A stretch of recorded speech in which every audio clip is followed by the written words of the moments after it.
찬송가 204장으로 함께 찬송 드리겠습니다. 찬송가 204장입니다.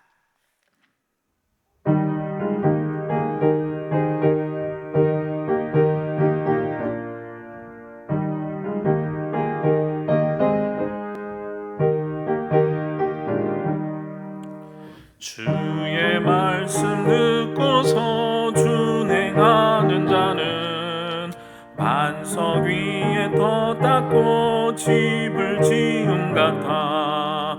비가 오고 물나며 바람 부딪혀도 반석 위에 세운 집 무너지지 않네. 잘 짓고 잘 짓세 우리 집 잘 짓세.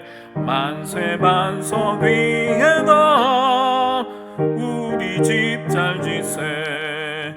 주의 말씀 듣고도 행치 않는 자는 모래 위에 더 닦고 집을 지음 같아.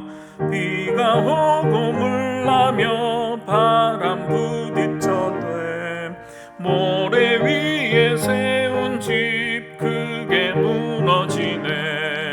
잘 짓고 잘 짓세 우리 집 잘 짓세. 만세 반석 위에다 우리 집 잘 짓세. 세상 모든 사람들 집을 짓는 자니 반석 위가 아니면 모래 위에 짓네. 우리 구주 오셔서 지은 상을 줄 때 세운 공로 따라서 영영 상벌 주리. 잘 짓고 잘 짓세 우리 집 잘 짓세. 만세 반석 위에다 우리 집 잘 짓세. 오늘 우리에게 주시는 하나님의 말씀은 신약 성경 디모데전서 1장 1절에서 11절 말씀입니다.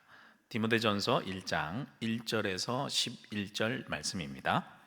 말씀을 함께 보겠습니다. 우리 구주 하나님과 우리의 소망이신 그리스도 예수의 명령을 따라 그리스도 예수의 사도된 바울은 믿음 안에서 참 아들 된 디모데에게 편지하노니 하나님 아버지와 그리스도 예수 우리 주께로부터 은혜와 긍휼과 평강이 내게 있을지어다. 내가 마게도냐로 갈 때에 너를 권하여 에베소에 머물라 한 것은 어떤 사람들을 명하여 다른 교훈을 가르치지 말며 신하와 끝없는 족보에 몰두하지 말게 하려 함이라. 이런 것은 믿음 안에 있는 하나님의 경륜을 이름보다 도리어 변론을 내는 것이라. 이 교훈의 목적은 청결한 마음과 선한 양심과 거짓이 없는 믿음에서 나오는 사랑이거늘 사람들이 이에서 벗어나 헛된 말에 빠져 율법의 선생이 되려 하나 자기가 말하는 것이나 자기가 확증하는 것도 깨닫지 못하는도다. 그러나 율법은 사람이 그것을 적법하게만 쓰면 선한 것임을 우리는 아노라. 알 것은 이것이니 율법은 옳은 사람을 위하여 세운 것이 아니요 오직 불법한 자와 복종하지 아니하는 자와 경건하지 아니하는 자와 죄인과 거룩하지 아니하는 자와 망령된 자와 아버지를 죽이는 자와 어머니를 죽이는 자와 살인하는 자며 음행하는 자와 남색하는 자와 인신매매를 하는 자와 거짓말하는 자와 거짓 맹세하는 자와 기타 바른 교훈을 거스르는 자를 위함이니 이 교훈은 내게 맡기신 바 복되신 하나님의 영광의 복음을 따름이니라. 아멘. 11월에 묵상할 말씀이 디모데전 후서의 말씀입니다. 사도행전 28장에 보면 로마 감옥에 사도 바울이 갇히게 되죠. 하지만 그 로마 감옥에 갇혔지만 가택연금 상태로 있게 됩니다. 그런데 그렇게 있다가 잠시 풀려나서 로마서 말씀에 나오듯이 그 당시 땅끝으로 여겼던 이 스페인을 향한 선교의 열정을 불태우며 다시 열심히 이곳 여행의 선교 여행을 다녔고 디도서를 보면 크레타 섬에서도 선교를 했던 것으로 보입니다. 그리고 디도서 3장 12절 말씀에 보면 니고볼리란 곳에서 있다가 네로 황제가 벌인 로마의 대화재 사건, 그 사건을 계기로 시작된 본격적인 기독교 박해 때에 아마 사도 바울은 다시 로마 감옥에 2차로 갇히게 되었고 거기서 순교한 것 같습니다.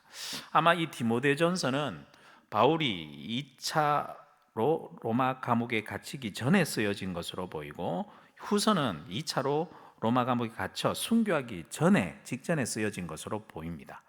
모두 다 에베소 교회에 있던 이 디모데, 아들같이 여기는 디모데에게 편지로 쓴 내용입니다. 디모데는 누구냐? 디모데는 루스드라 출신으로 아버지는 헬라인이었고 어머니는 유니게란 어머니는 유대인이었습니다. 바울이 아마 1차 선교 여행할 때 이 루스드라를 방문했고 그 방문했을 때 바울의 전하는 복음을 듣고 외할머니 로이스와 함께 어머니 이 유니게가 믿음을 가진 사람인 것 같습니다. 그리고 디모데도 그때 믿음을 가진 것 같은데, 그리고 바울이 2차 선교 여행 때부터 바울과 함께 하면서 선교 여행을 다닌 인물입니다. 바울이 마치 친아들처럼 아들처럼 같이 여겼던 믿는 인물입니다. 바울은 그를 에베소 교회의 문제를 해결하기 위해서 보낸 인물이기도 하죠. 그 디모데에게 사도 바울은 어떤 내용의 편지를 보냈는지 오늘 본문 말씀을 살펴보도록 하겠습니다. 오늘 본문 말씀을 세 부분으로 나누어 살펴보면 1절과 2절은 편지의 첫 번째 내용이니까 인사와 축복의 내용으로 나눕니다. 3절에서 7절 말씀은 다른 교훈에 대한 내용이 나오고요. 8절과 11절 말씀에 보면 바른 교훈에 대해서 나옵니다. 먼저 첫 번째 부분을 볼까요? 1절 말씀에 보면 사도 바울은 디모데에게 편지를 보내며 자신에 대해서 이렇게 얘기합니다. 우리 구주 하나님과 우리의 소망이신 예수의 명령을 따라 그리스도 예수의 사도된 바울은 이라는 말로 시작하죠. 자신의 사도성을 의도적으로 드러내요. 그렇게 드러내면서 시작한다는 것은 내가 편지에 다룰 내용이 아주 엄중한 내용이니까 주의하여 듣고 순종하길 바라는 마음이 담긴 거죠. 2절 말씀에 보면 사도 바울이 디모데를 얼마나 아끼는지 믿음 안에서 참 아들 된 디모데에게 편지하노니 라고 말씀합니다. 그러면서 축복하죠. 하나님의 은혜와 긍휼과 평강이 있길 축복하는 내용으로 이어집니다. 그리고 난 다음에 3절부터는 이제 본격적으로 에베소 교회에 있는 디모데에게 하는 내용이 나오는데요. 3절 말씀에 보면 사도 바울은 마게도냐로 갈 때에 디모데를 일부러 에베소 교회에 머물게 했다라고 했습니다. 그 이유가 어떤 사람들이 다른 교훈을 가르치는 문제가 있었기 때문입니다. 4절 말씀에 보면 다른 교훈이 어떤 것인지에 대한 내용이 대충 나와요. 정확하진 않지만 유대교의 가르침과 관련된 것으로 추측되는데요. 신화와 끝없는 족보와 관련된 내용입니다.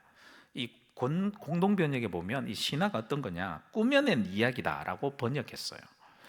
4장 7절 말씀에 보면 또 비슷한 내용이 나오는데 4장 7절 말씀에 보면 망령되고 허탄한 신화로 나오고 디모데 후서 4장 4절에 보면 진리를 떠난 허탄한 이야기로 나오고 디도서 1장 14절에 보면 유대인의 허탄한 이야기 이렇게 나와 있습니다. 이렇게 사람들에게 신비한 이야기로 들리기도 하고 어떤 거창한 비밀을 담고 있는 이야기인 것 같지만 그 모든 이야기들은 허탄한 이야기, 즉 진리가 아닌 그러한 이야기이기에 하나님의 경륜, 하나님의 계획을 이루지 못하고 도리어 변론만 내는 것이다 라고 경고를 해주죠. 5절 말씀에 보면 원래 그 교훈의 목적이 무엇이었는지에 대해서 설명해 줍니다. 5절 말씀에 보면 이 교훈의 목적은 청결한 마음과 선한 양심과 거짓이 없는 믿음에서 나오는 사랑이라고 분명하게 말합니다. 교훈의 목적이 사랑이다라고 말하죠. 그런데 몇몇 사람들이 다른 교훈에 이끌려서 6절 말씀에 보듯이 헛된 말에 빠져버렸다라고 말씀합니다. 사람들이 이렇게 다른 교훈에 빠지는 그 이유가 무엇 때문일까요? 7절 말씀에 보듯이 그들은 율법도 잘 모르면서 율법 선생이 되고자 하기 때문입니다. 자기가 하는 말이 무엇인지도 자신도 모르고 자기가 믿는 것이 무엇인지도 정확하게 모르면서 전혀 깨닫지 못하기 때문이다라고 사도 바울은 얘기해 주고 있죠. 그래서 헛된 말에 빠져버리는 거죠.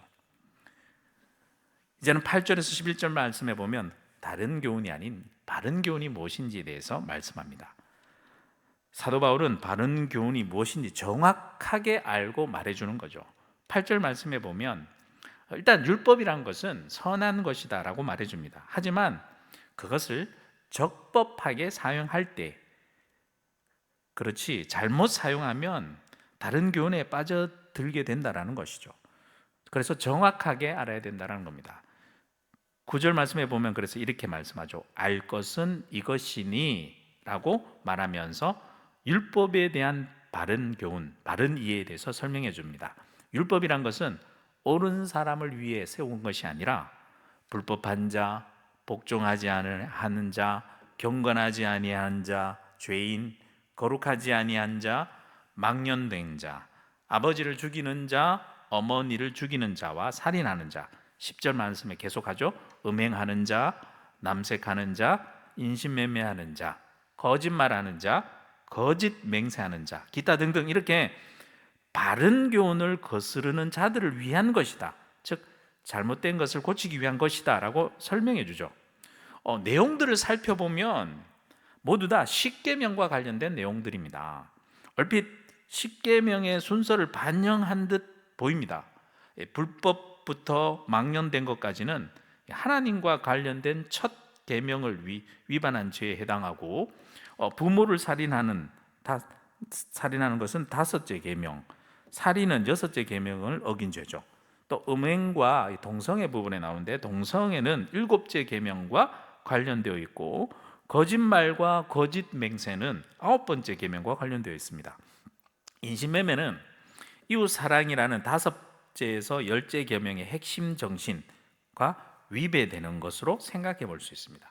결국 바울은 십계명, 율법이 탄생하게 되는 십계명을 중심으로 율법의 핵심 원리가 곧 5절 말씀에도 나와 있듯이 하나님과 이웃을 청결한 마음과 선한 양심과 거짓이 없는 사랑으로 사랑하는 것, 그것이 바른 교훈인데, 사람들이 그만 허탄한 신화와 끝없는 족보와 같은 다른 교훈에 빠져들지 않게 하라라고 권면하고 있는 거죠.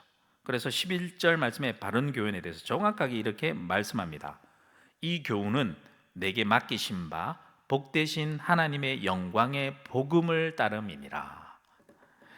바른 교훈은 사도 바울이 가르쳐준 복음을 따르는 겁니다. 다른 복음은 허탄한 신화와 같은 이야기들, 끝없는 족보 이야기들로 복잡하고 거창해 보이고 신비해 보입니다. 하지만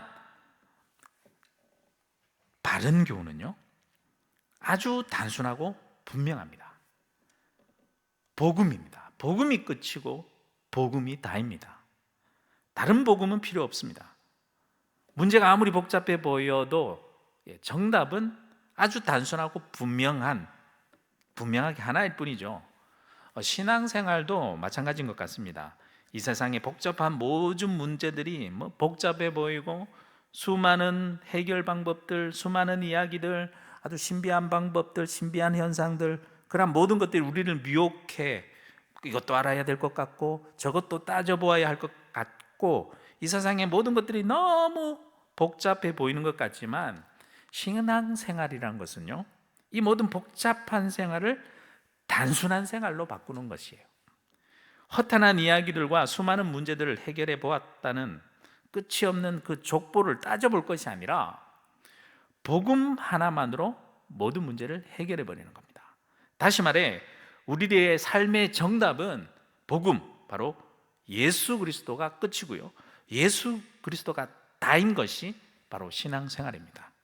다른 그 무엇도 우리에겐 필요치 않아요.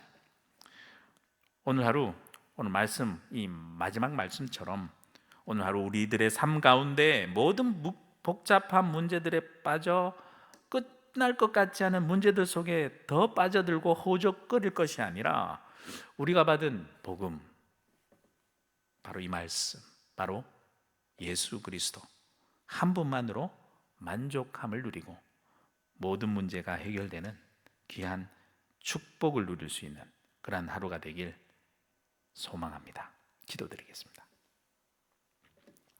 생명의 주인이시요 우리들의 삶의 주인이신 하나님 아버지, 우리들에게 복음이신 예수 그리스도를 주심으로 복잡한 이 세상을 단순하게 모든 문제 앞에서도 전혀 두려워하지 않고 복음의 기쁨을 누리고 살아갈 수 있도록 허락하신 하나님의 그 은혜에 감사드립니다. 오늘 우리들의 삶 속에서 우리들의 믿음을 자꾸 뒤흔들려고 하는 모든 허탄한 이야기들과 끝이 없는 문제들의 미궁 속으로 빠져들지 않게 하시고 오직 주 예수 그리스도 한 분만으로 모든 문제를 해결하고 만족함을 누릴 수 있는, 그렇게 복음의 기쁨을 누릴 수 있는 오늘 하루가 될 수 있도록 하옵소서. 예수 그리스도 이름으로 기도드립니다. 아멘.